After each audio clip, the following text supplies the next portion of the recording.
Hello. In about an hour, it's going to be Passover, which is my favorite Jewish holiday, and which means I get to tell my favorite Jewish story, which is about Passover. I'm going to try not to Jew it up too much here, so anyone should be able to follow along regardless of what your background is. I heard this story back in July at the Brandeis Collegiate Institute, an amazing summer camp, Jewish education and arts instruction, and there was just this wonderful Israeli Hasidic teacher and storyteller and Jew, and so I'm sharing the story that I heard from him. Like I said, it's about Passover, which is the commemoration of the Jewish exodus from Egypt. That was the point in time where we were in slavery. Supposedly we helped to build the pyramids, and then we were freed and wandered in the desert for a while, and then got the Torah and went to Israel. Or went to Israel and got the Torah. I don't know where we got the Torah. And so Moses and God had basically teamed up to free the Jews, and one of the things that happened was the Jews had not done adequate preparation to get ready. They didn't believe that God was going to take care of them, and so they didn't finish their bread, and so we eat matzah. So that's one of the things that a lot of people kind of know and associate with Passover, is we eat this dry, flattened, unleavened bread. And another thing that we do for Passover is we do a Passover dinner. Passover Seder is what it's called, where we go through a lot of ritual and we drink wine and we tell the story of Passover. And there's a lot of food that's used in that, and a lot of ceremony. And so that will be happening very shortly tonight.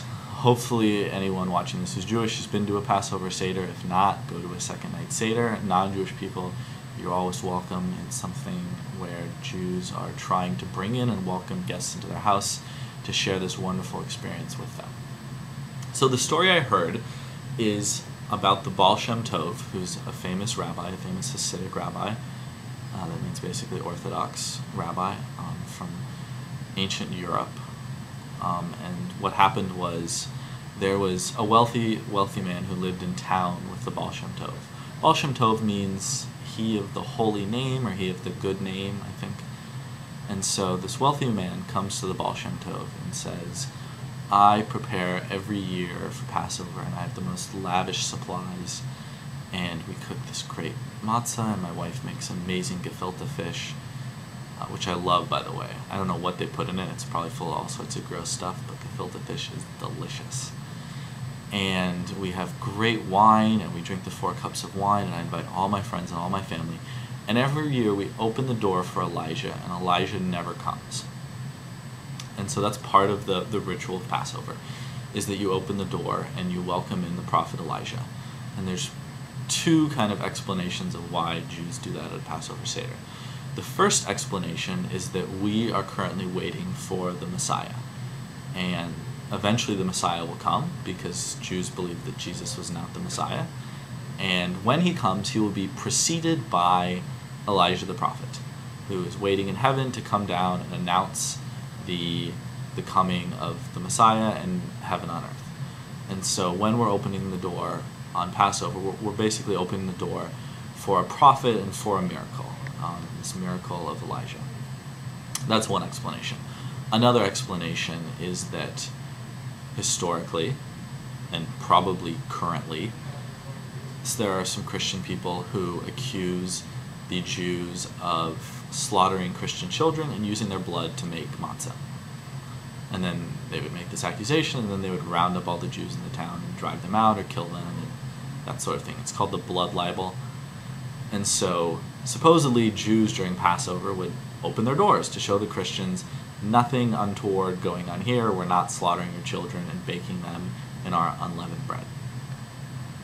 So there is that point during the Seder where you go to open the door and welcome the miracle of Elijah.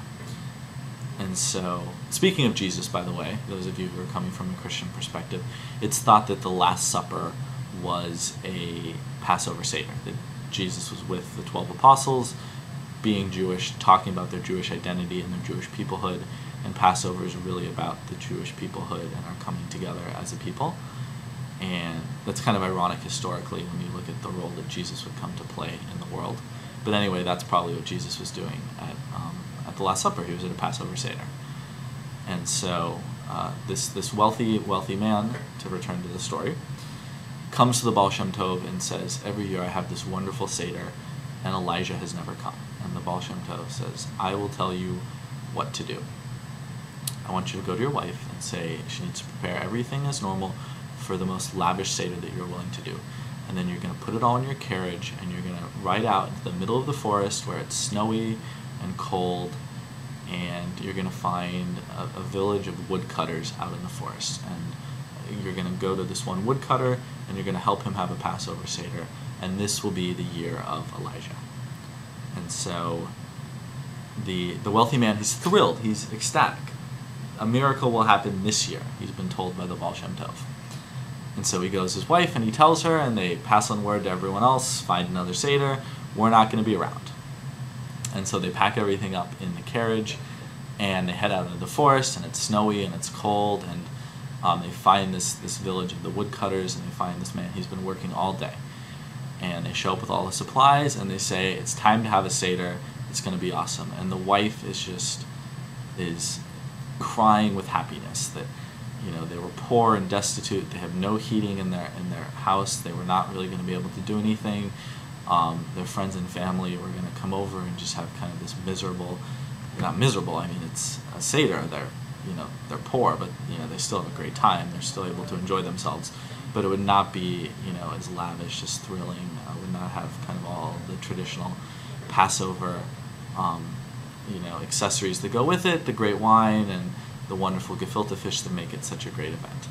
And so they meet up with this woodcutter, and they go back to his house, and all the friends in the family show up, and you know, they open the door for the stranger, this wealthy man who comes. He says, I come from the Baal Shem Tov, you know, I have the supplies, we will do a great Seder this year.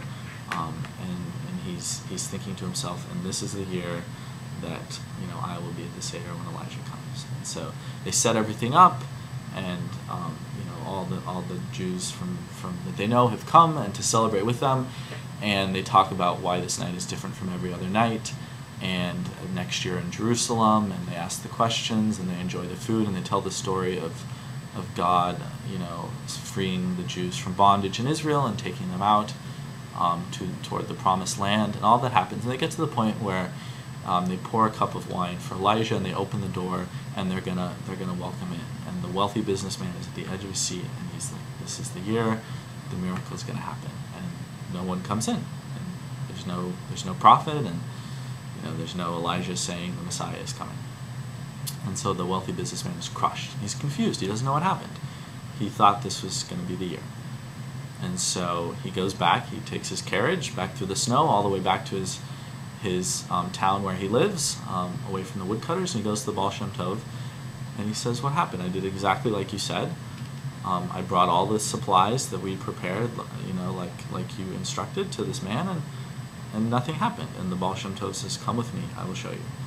And they get back in the carriage, and they go all the way back out in the forest through the snow to where the woodcutters are working, right as they're finishing up. And they kind of sneak up on them, and they're on this hill overlooking them, and they look down as they finish up for the evening, working. They've been working all day, and they're gathering together. And the one woodcutter calls the other ones over, and he says, "I have to tell you guys what happened. That it was last night, it was the first night of Passover. I was going to try and do a Seder, but I had nothing to do it with, and I had my friends and family were coming over, and I was going to host them, and we were going to tell the story, but I was not going to be able to do a real Passover Seder. And I had my door open to the Jewish people, and I was going to celebrate, and out of nowhere, there was a miracle. And someone showed up, and he said, I come here from the town, and I have brought you everything for a Passover Seder." And the woodcutter looks at all of the other woodcutters, and he says, "And that was the miracle for me and all of my friends. And that was the year that Elijah was at our Seder."